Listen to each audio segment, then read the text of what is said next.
청취자님, 지금 잠깐 눈을 감으시고요. 한 1500년 전에 아주 낯선 풍경 하나를 머릿속으로 한번 상상해 보시겠어요? 오, 갑자기 1500년 전이요? 네네. 네. 하늘에서는 막 억수같이 비가 쏟아지고 있고요. 발밑은 완전히 질척이는 진흙탕으로 변해버린 그 일본 열도의 어느 흙길입니다. 아, 걷기 진짜 힘든 그런 길인가 보네요. 그렇죠. 사람들이 그 위를 되게 위태위태하게 걷고 있는데 가만히 보면 그 사람들의 발밑이 좀 기괴합니다. 우리가 흔히 아는 평범한 가죽신이나 집신이 아니거든요. 아, 그 유명한 전통 신발 말씀하시는 거죠? 맞아요. 널찍한 나무 판자 아래에다가 무슨 짐승 이빨처럼 뾰족하고 높은 나무 토막 2개를 딱 덧대어 놓은 신발을 신고 있죠. 네, 걸음을 옮길 때마다 엄청 삐걱거리고 막 흔들리잖아요, 그거. 네네. 그 불편한 걸 감수하면서까지 굳이 발을 공중으로 껑충 띄어 올리는 이 신발을 구집합니다. 바로 일본의 전통 남학신 그 게다 이야기입니다. 도대체 왜 그들은 이렇게까지 발을 땅에서 분리해서 궁중으로 들어 올리는 형태의 신발을 만들어야만 했을까요? 진짜 강렬하고도 중요한 질문으로 시작을 해주시네요. 사실 현대 우리가 관광지나 뭐 매체 같은 데서 게다를 보면 그냥 걷기 참 불편해 보이는 독특한 소품 정도로 생각하고 넘어가기가 쉽잖아요. 그렇죠. 굳이 저렇게 높게 만들 필요가 있나 싶죠. 하지만 그 질척이는 진흙탕이라는 척박한 환경 속에서 어떻게든 내 발을 보호하기 위해 무언가를 밑에 받쳐 올린다. 이 절박하고 물리적인 필요성이 사실 아주 거대한 나비 효과를 만들어냈거든요. 언어적이고 역사적인 나비올까요? 네, 맞아요. 단순히 신발 디자인 문제가 아니라 고대인들의 아주 치열한 생존 기술이 담긴 이야기인 거죠. 와, 그렇군요. 그래서 오늘 저희가 준비한 지식 여정, 이 심층 탐구의 미션은 그냥 옛날 신발이 어떻게 생겼나 이걸 알아보는 한가로운 역사 시간이 절대 아닙니다. 네, 기대가 되네요. 어떤 자료들을 볼 건가요? 저희 앞에는 지금 3가지 아주 흥미로운 핵심 자료가 놓여 있습니다. 치밀한 언어학적 추적 자료, 그리고 방대한 고고학적 교차 검증을 담은 1436 데이터베이스, 마지막으로 흙 속에서 파낸 실제 유물 기록들이죠. 오, 언어학과 고고학이 다 만나는 거네요. 맞습니다. 오늘 우리는 이 자료들을 싹 다 해부해서 현대 일본인들의 일상 속에 아주 단단한 명서로 박제되어 있는 그 게다라는 단어의 껍데기를 한번 깨부셔 볼 겁니다. 껍데기를 깬다. 표현이 좋네요. 왜냐하면 놀랍게도 그 속에는 무려 1500년 전 한반도에서 바다를 건너간 아주 펄떡이고 역동적인 동서적 에너지, 즉 우리말의 소리 DNA가 화석처럼 숨겨져 있거든요. 자, 청취자님 준비되셨나요? 이건 한번 본격적으로 파헤쳐 볼까요? 아, 좋습니다. 이 거대한 비밀의 문을 열기 위해서는요. 먼저 우리말에 괴다라는 동사를 아주 정밀하게 들여다봐야 합니다. 괴다요? 턱을 괴다 할 때 그 괴다 말씀이시죠? 네, 청취자님도 일상에서 꽤 자주 쓰실 텐데요. 방금 말씀하신 턱을 손으로 괴다 혹은 막 흔들리는 식탁다리 밑에 종이를 접어서 괴다 할 때 쓰는 그 단어 맞습니다. 저도 어제 카페에서 탭을 흔들려서 휴지에 끼워 넣으면서 밑에 좀 괴일 거 없나 이랬거든요. 그렇죠.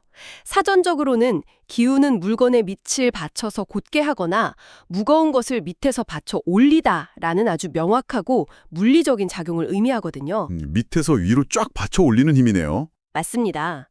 이 역동적인 움직임을 뜻하는 동사가 바다를 건너가면서 어떻게 모습을 바꿨는지를 우리의 첫 번째 열쇠입니다. 무언가를 밑에서 단단하게 받쳐 올리는 행위, 그 자체가 괴다인데 이게 일본어로 넘어갔다는 거군요.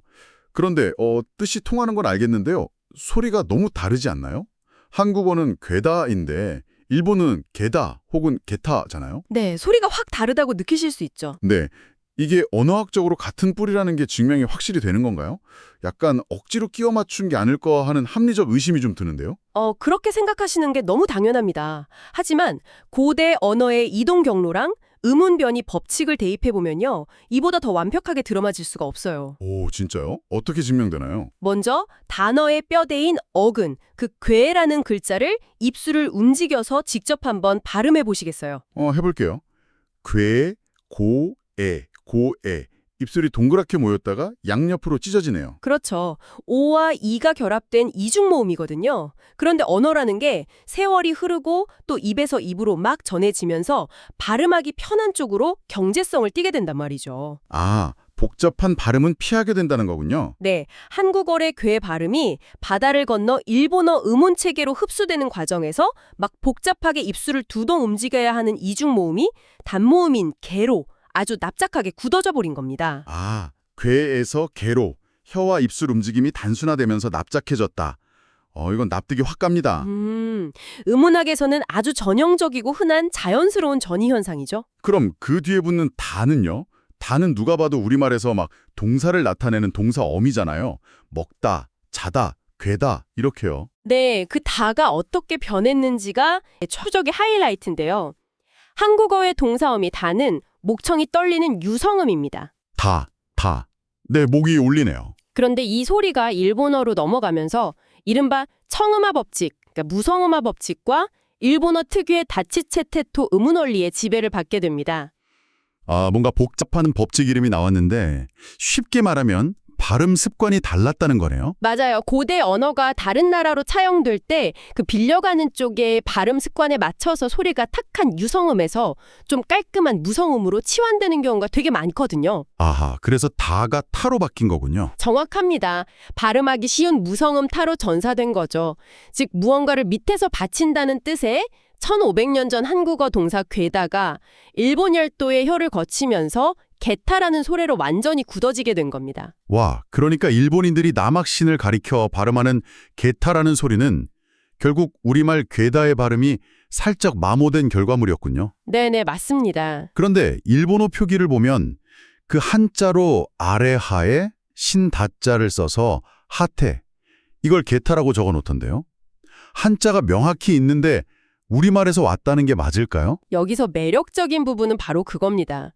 결론부터 딱 말씀드리면 그 한자 표기는 아무런 언어학적 근거가 없는 그냥 껍데기일 뿐이에요. 껍데기요? 한자가 뜻을 담고 있는 게 아니었어요. 네, 고대인들이 한반도에서 건너온 게타라는 소리를 일상적으로 막 쓰다가요. 나중에 문자가 발달하면서 그 소리를 기록하려다 보니까 소리는 있는데 글자가 없으니까. 그렇죠. 뜻이 그럴싸하게 통하는 한자 두 개. 그러니까 아래하, 신다를 억지로 끌어와서 음을 맞춘 이두식 표기에 불과한 겁니다. 대박이네요. 그러니까 마치 우리가 인터넷으로 검색하는 행동을 묘사할 때 고유 명사를 가져와서 구글링 하다처럼 명사를 동사로 개조해서 쓰잖아요. 네, 요즘 아주 많이 쓰는 표현이죠. 이건 정확히 그 반대 버전이네요. 한반도에서는 진흙탕으로부터 발을 띄우기 위해서 나무를 받치는 아주 역동적인 액션, 즉 동사 괴다였는데 네네. 이 단어가 바다를 건너가서는 그냥 발을 받치는 물리적인 도구 그 자체, 명사 게타로 꽝꽝 얼어붙어서 박제된 거군요. 네, 바로 그 지점입니다. 동작이 사물로 화석화되어 버린 거죠. 언어가 이동하면서 기능마저 완전히 변형된 아주 극적인 사례입니다. 와, 소리가 어떻게 변형되고 화석화되었는지는 메커니즘을 이제 완벽히 이해했습니다. 근데 청취자님들 중에는 아마 저처럼 팩트를 되게 깐깐하게 따지는 분들이 계실 거예요. 고고학적 증거 같은 거요? 맞아요. 아니, 발음 법칙이 기가 막히게 맞아떨어지는 건 알겠는데 언어적인 추측이나 혀의 움직임만 가지고 1500년 전에 그 기술이 한반도에서 건너갔다고 단정짓기에는 좀 부족하지 않나. 이런 의문 말이죠. 아주 타당한 의문입니다. 언어만으로는 한계가 있죠. 그래서 우리가 다음 자료로 넘어갈 차례인 것 같습니다. 제가 이번 심층 탐구를 준비하면서 가장 소름 돋았던 자료가 바로 이 1436 데이터베이스였거든요. 전문가님, 이게 단순한 문서가 아니잖아요. 맞습니다.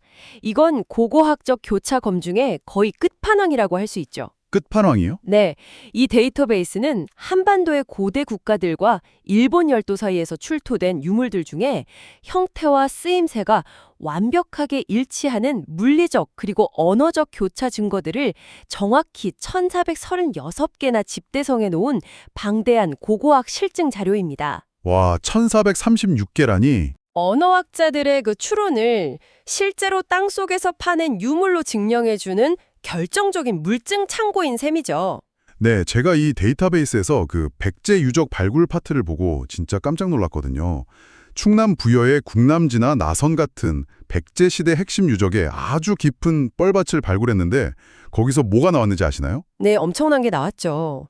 일본 고유의 전통이라고 굳게 믿었던 그 게다랑 형태부터 구조까지 말 그대로 완전 판박인 백제식 남학신이 수도룩하게 쏟아져 나온 겁니다.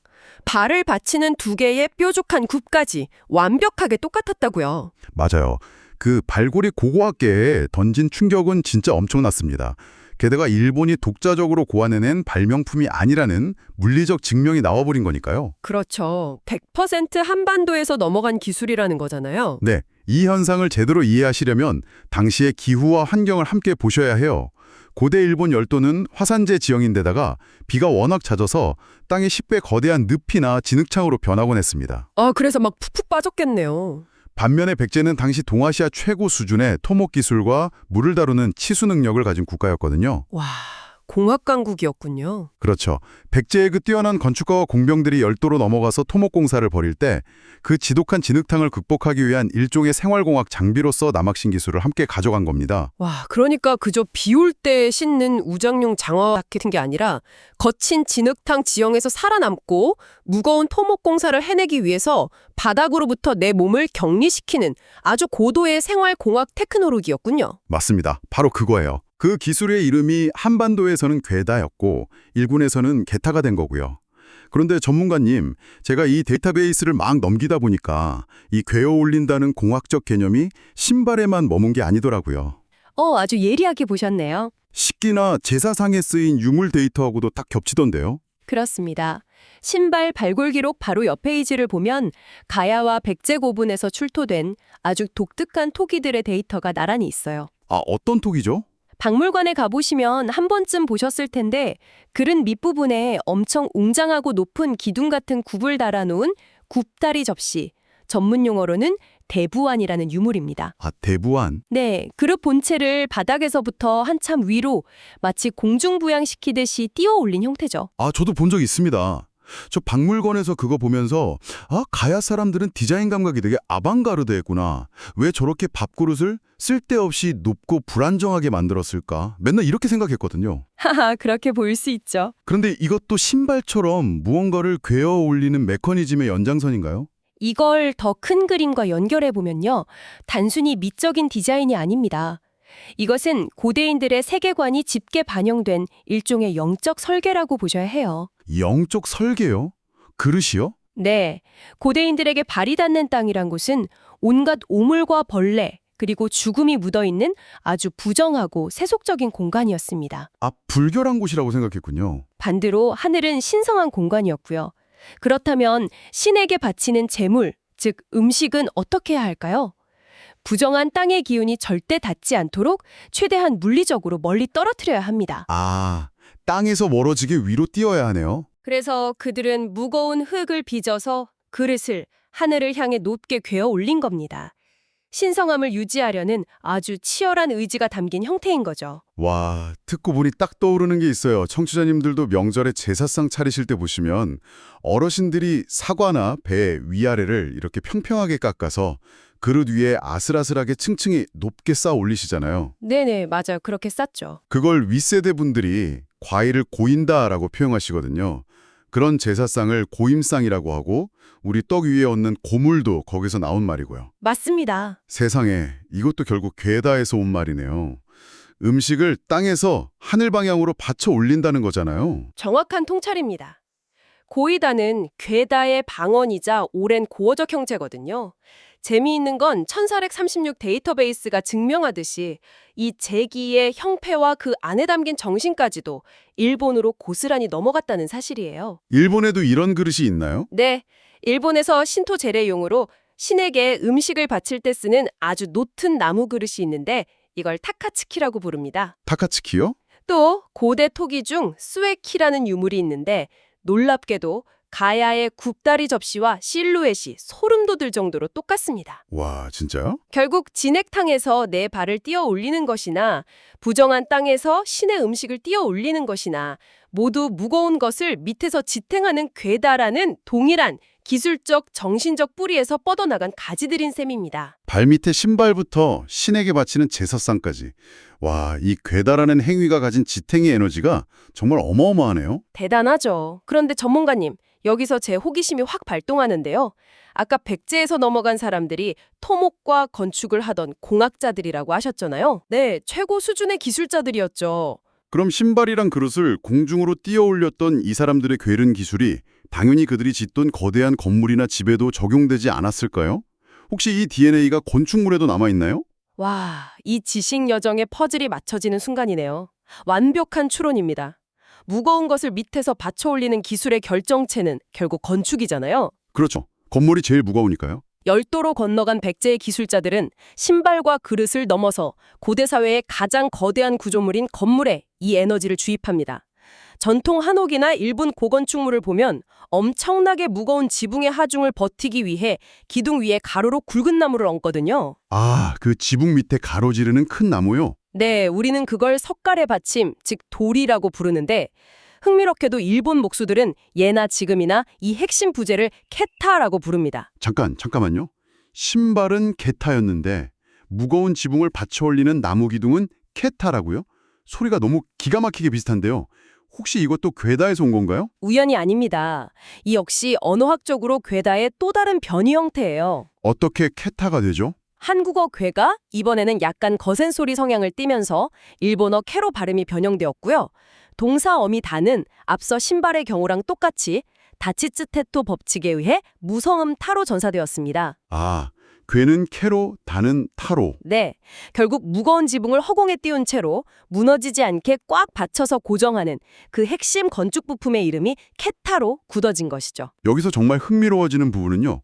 발을 받치는 남학신 게타나 지붕을 받치는 기둥 케타 모두 의문 법칙에 의해서 원래는 우리말의 동사 어미였던 다가 일본어에서는 명사를 만드는 전미사처럼 찰싹 달라붙어 버렸다는 거예요. 네네, 맞습니다. 한자는 다르게 쓰고 있지만 결국 이 두 단어의 본질은 괴어 있는 것 혹은 무언가를 밑에서 받치고 있는 행위라는 우리말의 직역 그 자체네요. 맞아요.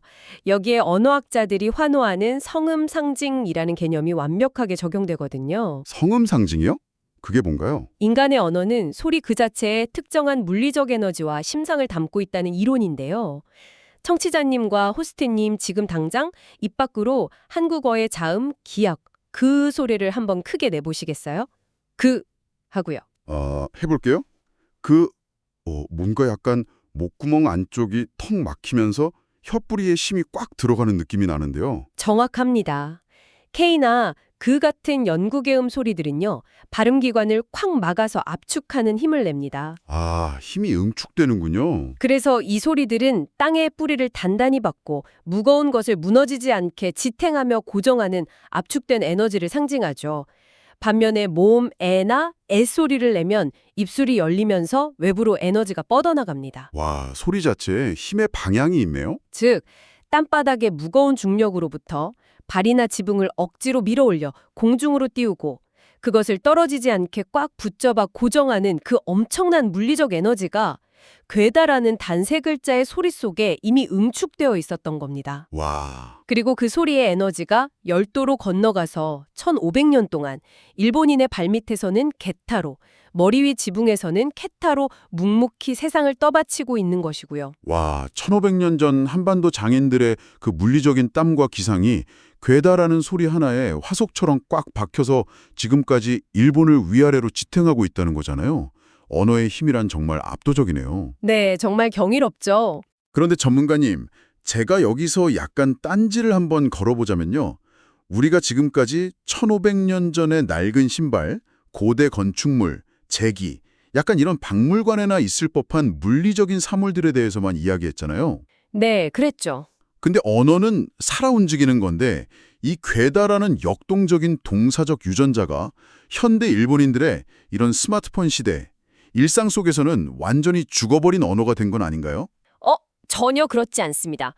오히려 그 반대예요. 오, 진짜요? 현대 일본어의 아주 일상적이고 비즈니스적인 관용구 속에 이 괴다의 동사적 본질이 아주 생생하게 완전 날 것 그대로 살아 숨쉬고 있습니다. 비즈니스 관용구요? 대체 어떤 표현인가요? 일본의 기업들이 매출이나 영업이익을 실제보다 뻥튀기 해서 부풀려 발표하거나 아니면 학생들 성적에 가산점을 줘서 올려줄 때 아주 관습적으로 쓰는 유명한 표현이 있습니다. 네네. 바로 겟다오 학구라는 관용구입니다. 직역하면 개다, 즉 남학신을 신는다라는 뜻이죠. 잠깐만요. 게다를 싣는다고요? 에이, 전문가님. 그건 제가 방어할 수 있을 것 같은데요. 남학신 굽이 워낙 높으니까 그걸 신으면 사람이 원래 키보다 훌쩍 커 보이잖아요. 그렇죠. 키가 커 보이죠. 그러니까 성적이나 매출 수치를 원래보다 커 보이게 만드니까 그냥 키높이 신발을 신었다. 이런 시각적인 비유를 쓴 거 아닐까요? 이걸 굳이 1500년 전 한반도의 괴다라는 동사적 에너지까지 끌고 와서 해석하는 건 너무 과대 해석 아닌가요? 하하, 아주 예리하고 합리적인 반론이네요. 표면적으로만 딱 보면 키가 커지는 현상에 빗댄 비유라고 생각하기 쉽죠. 네, 저라면 그렇게 생각했을 것 같아요. 적으로 들여다보면요, 완전히 다른 그림이 펼쳐집니다. 다른 그림이요? 만약에 단순히 숫자가 위로 늘어나서 커지는 게 목적이었다면 일본어에는 늘리다나 부풀리다에 해당하는 다른 직관적인 단어들이 얼마든지 많아요. 그런데 왜 하필 게다를 신다 할까요? 듣고 보니 그러네요. 이 관용구의 핵심은 단순히 발에 신발을 착용한다는 의미나 위로 자라난다는 뜻이 아닙니다.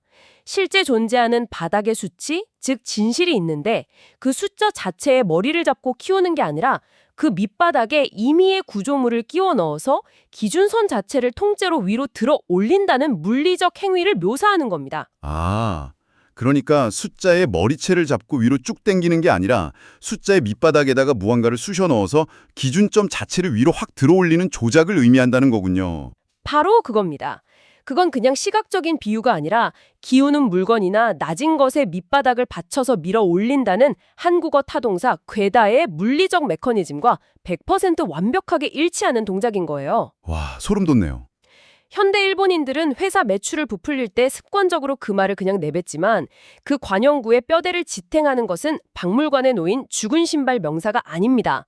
진흙탕 속에서 제사상 위에서 그리고 육중한 지붕 아래에서 쉼 없이 밑바닥을 받쳐 올리던 우리 백제와 가야 조상들의 역동적인 움직임, 즉 동사 그 자체가 그들의 무의식 속에서 아직도 작동하고 있는 겁니다. 와, 진짜 머리를 한 대 콱 맞은 것 같네요. 매출이나 점수에 밑바닥을 괴어 올린다고 생각하니까 왜 그들이 게다를 신긴다고 표현하는지 모든 퍼즐이 완전 소름 돋게 맞춰집니다. 그렇죠. 이것이 바로 결코 지워지지 않는 1500여 년을 살아남은 언어 화석의 진정한 힘입니다. 그럼 이게 다 무슨 의미일까요? 정치자님, 오늘 우리는 게다라는 타국의 평범한 단어 하나를 수술대 위에 올려놓고 아주 깊숙이 해부해 보았습니다. 그리고 그 속에서 1500년 전 한반도의 장인들이 질척이는 진흙탕을 건너고 거대한 지붕을 올리고 신에게 닿기 위해 무거운 것을 받쳐 올렸던 괴다라는 펄떡이는 심장을 발견했죠. 네, 아주 놀라운 예정이었죠. 이제 앞으로 비 오는 날 진흙탕을 피하실 때, 박물관에서 높은 굽다리 접시를 보실 때, 혹은 처마 밑에 굵은 나무 기둥을 보실 때 그 아래를 묵묵히 받치고 있는 보이지 않는 힘, 괴다의 웅장한 에너지가 좀 느껴지시지 않나요? 언어는 사전에 갇힌 죽은 텍스트가 절대 아닙니다. 지금 이 순간에도 시공간을 초월해서 서로 다른 문화권의 사람들을 촘촘하게 연결하고요. 그들의 일상과 거대한 세상을 밑바닥부터 떠받치고 있는 아주 든든한 기둥입니다. 맞습니다. 오늘 우리는 괴다라는 우리말 동사 하나가 바다를 건너가 일본에 발미친 게다와 머리 위 지붕인 케타를 무려 1500년 동안 무너지지 않게 든든히 떠받치고 있는 기적 같은 현장을 함께 목격했습니다. 네, 정말 기적이네요. 그렇다면 청취자님, 마지막으로 이런 상상을 한번 해보시면 어떨까요? 지금 우리가 매일매일 무심코 입 밖으로 내뱉는 이 평범하고 익숙한 한국어 단어들 중에는 또 어떤 고대의 치열한 땀방울과 에너지가 바다를 건너서 다른 나라의 일상 속에 아무도 모르게 숨쉬며 그들의 거대한 세상을 떠받치고 있을까요? 와, 생각만 해도 짜릿한데요? 오늘 밤에는 우리 눈에 보이지 않는 그 웅장한 언어의 실크로드를 한번 찬찬히 더듬어 보시기 바랍니다. 네, 오늘 우리가 함께 떠난 이 지식 여정이 청취자님의 일상과 세상을 바라보는 시선에 새롭고 짜릿한 호기심의 씨앗을 딱 심어주었기를 바랍니다. 다음번 길을 걷다가 바닥에 물웅덩이를 만났을 때 여러분의 발끝에서부터 지붕 위까지 뻗어나가는 고대의 에너지를 꼭 한번 상상해 보세요. 오늘 심층 탐구에 함께해 주셔서 감사합니다. 저희는 다음 여정에서 다시 뵙겠습니다.